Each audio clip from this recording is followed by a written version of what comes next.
Hello and welcome. Now, I'm Raziel, and this is actually like another attempt at this video. Now, the reason is because I end up prattling, and that's kind of annoying at the best of times. And because it's Thursday, and I tend to talk about comics on a Thursday, let's talk about comics.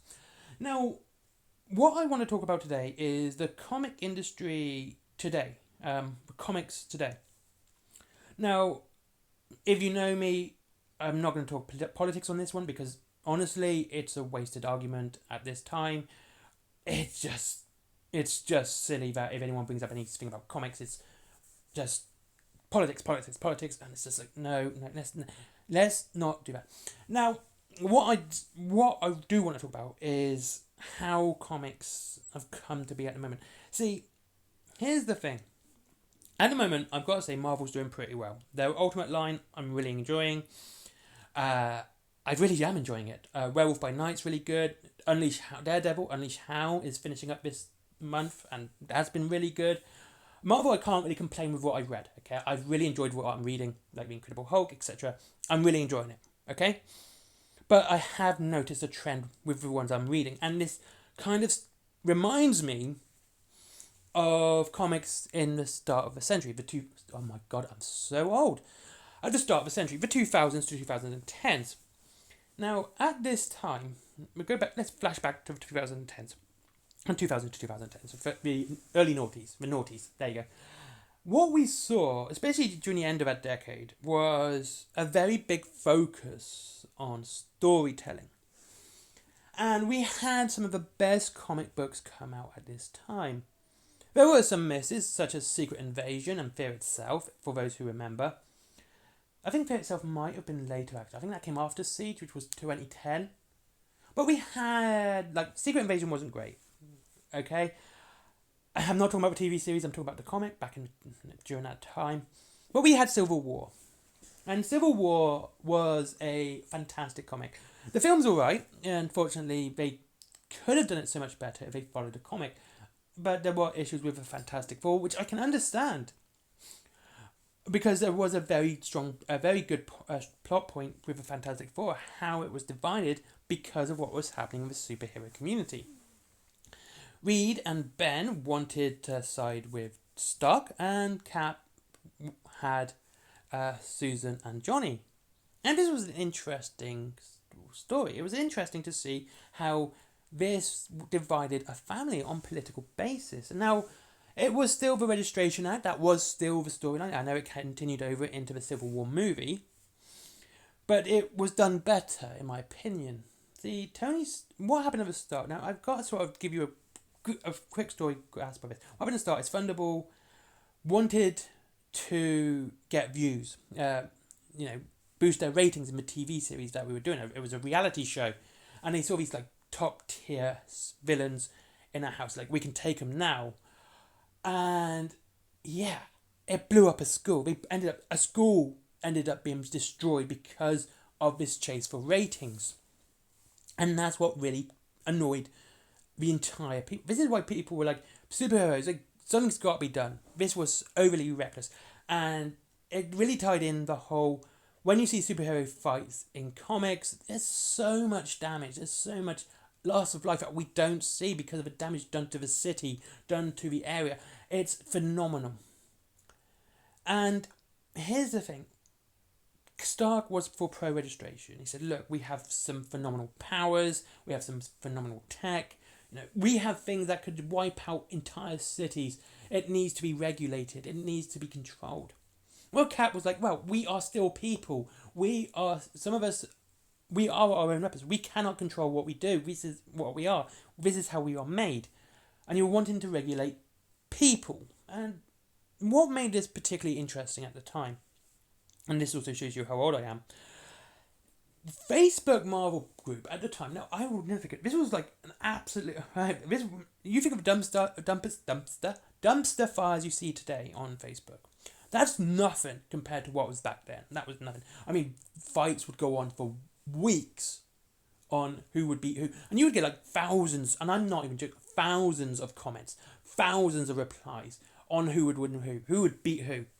Whole juggernaut. I believe that one lasted for 2 months. That's not hyperbole on my part. I believe that argument lasted for 2 months on who could win, Hulk or Juggernaut. And then, it was something else. And so when Civil War dropped, you had this discussion.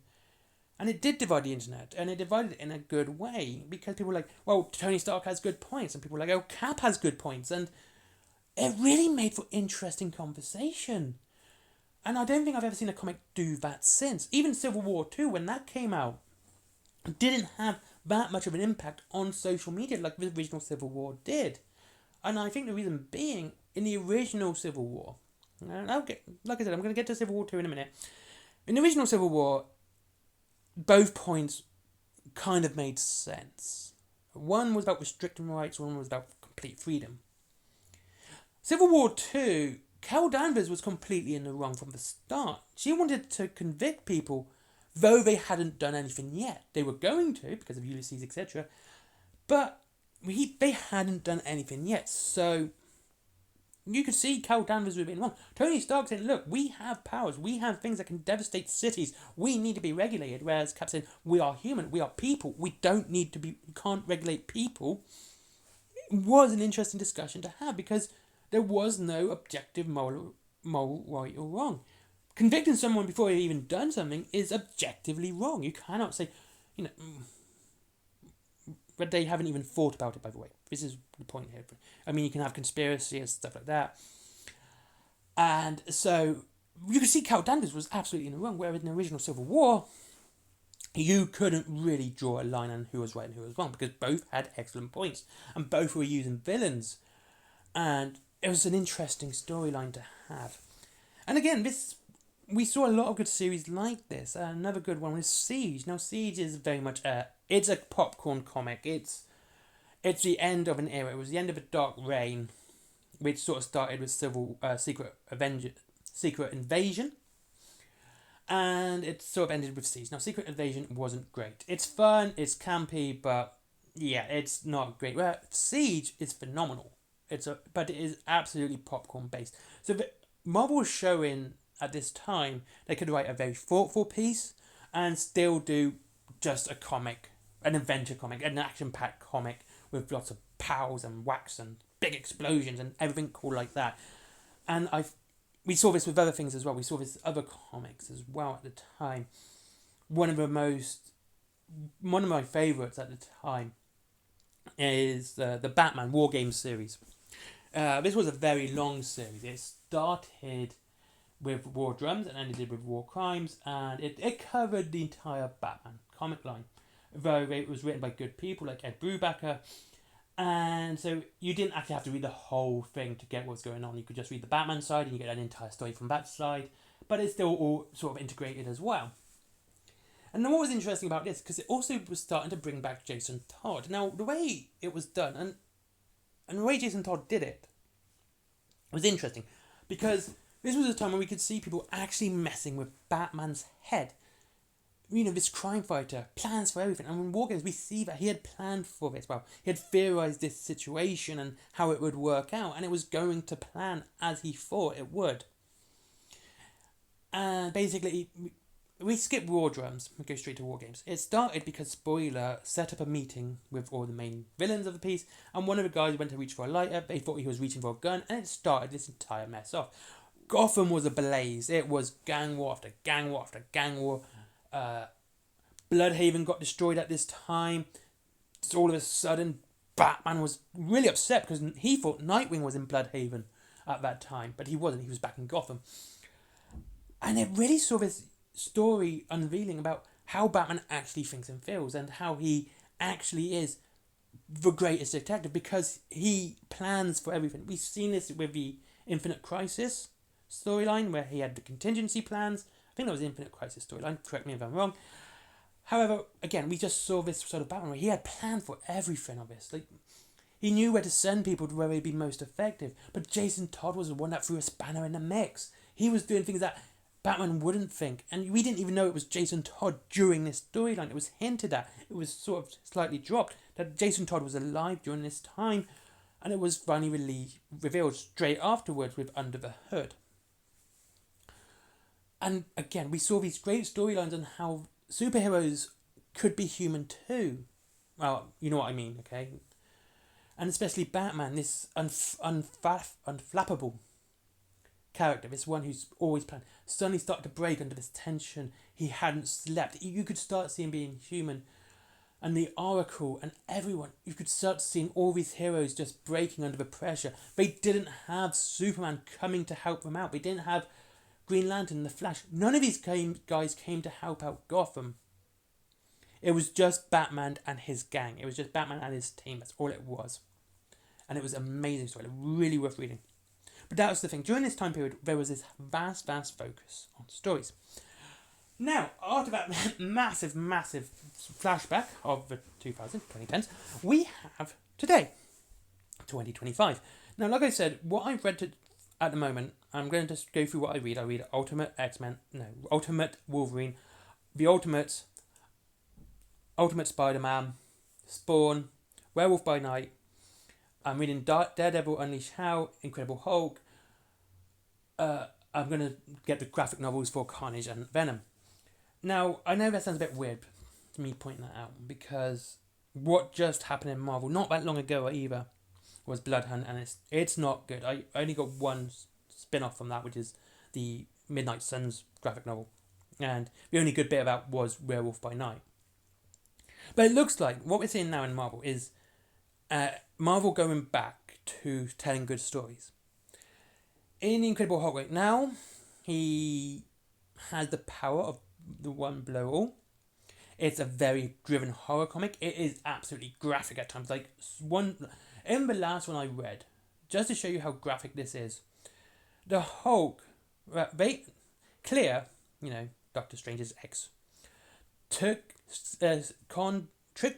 Bruce Banner into going to this room where he can escape, but he couldn't turn into the Hulk either, and he was eaten by werewolves, like completely destroyed, eaten to the last bone, literally completely gone. And then they came out and he said, look, we're out here now, and Claire went, right, you've killed Banner. And they said, yes, we killed Banner and we've eaten him. And he was like, I told you not to eat him. Do not eat him. Tell me you didn't eat him. And he said, yeah, we ate him. And all of a sudden the werewolves were being torn apart because the Hulk was reassembling himself within the werewolves. It is absolutely horrifically gory. It is top tier horror comic stuff here. This isn't snapping his fingers in jars. This is literally ripping out of werewolves to reassemble himself, and it is absolutely phenomenal.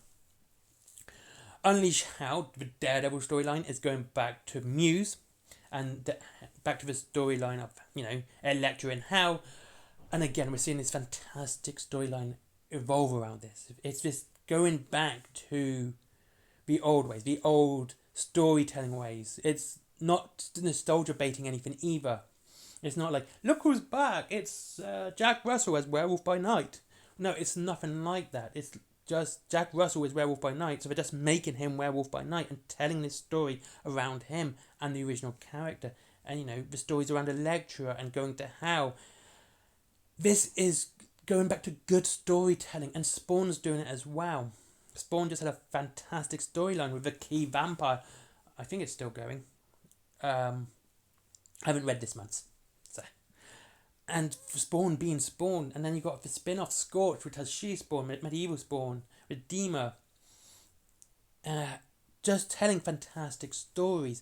And this idea, because manga, don't get me wrong, manga for the longest period of time did start completely selling out the Western audience. Like, everyone was going to manga because of the storytelling. And it looked like Marvel, I can't really speak for DC at the moment, okay? Because a lot of the stuff I read from DC isn't good, except the Justice League Power of Atom. That's quite fun, but I've only read 2 issues, so I'm not really commenting on that at the moment.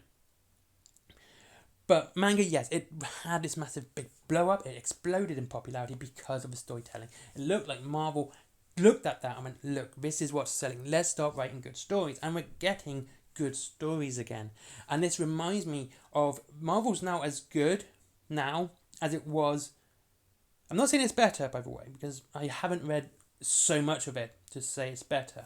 I'm just saying it's as good now as it was between, I would say, about 2005 and 2010. That's when it was really, really good. And that's what we're seeing. And I think this is one of the most phenomenal things I can speak about. Because if Marvel now can produce a book or a storyline where people go, and it really would divide the internet on whose side are you going to be on, that could really do something. The same with DC. If they did something like that, like whose side are you on? Are you going to be on Cap's side? Are you going to be on Stark's side? Same like original Civil War, or have a bit like Doctor Doom. Doctor Doom, One World Under Doom, has some really interesting story elements to it, and it could really bring good conversations up on social media because of what Doom is doing. He's literally making the world safe. And it's an interesting aspect. And do you choose safety? Do you choose liberty? You can't have both. But then again, he's saying, like, I'm making everyone free. They can do what they want. I'm just making everyone safe as well. And I think this is interesting. And I think this is a sort of storytelling comics as a whole has needed for a long time. And the fact that Marvel are doing it again and bringing back people like Jonathan Hickman writing stories. And amazing. Ultimate Spider-Man's absolutely fantastic. I'm loving it. I love the current twist. I'm not going to spoil it, by the way, but it's a good one. I'm really enjoying it. And I think Marvel's going back that way, and I hope it continues. I hope it goes on for longer. Oh, wow. This video's gone on longer than I originally hoped. And I'll see you all again in the next one. Have a great day. I'll see you all again soon. And if you wish to save money on your wargaming, by the way, and they do some really cool Marvel stuff as well. They've got some Marvel war games down there. Crisis Protocol, and they've got the Batman one as well, which is good. Walking Dead's there. And they're all down there, and it's all really good and phenomenal stuff. Judge Dredd, especially. Get by Judge Dredd. It's a brilliant game. Anyway, enough shilling that. Down below, up to 20% off, free delivery after £20. Up to 20% off. There is also Forbidden Planet. If you really are into comics and you want to catch up with what I've been saying about comics today, especially Marvel, check them out. Okay, absolutely phenomenal stuff. There's also my comic. If you do like comics, buy my comic. It's fantastic. It's phenomenal. It's brilliant. It's about cyborg werewolves, Lovecraftian cyborg werewolves getting killed by Little Red Riding Hood. There is also my t-shirts, etc. And Skyforge. Never get Skyforge. Good friend of mine. And finally, Patreon because business. Bye bye.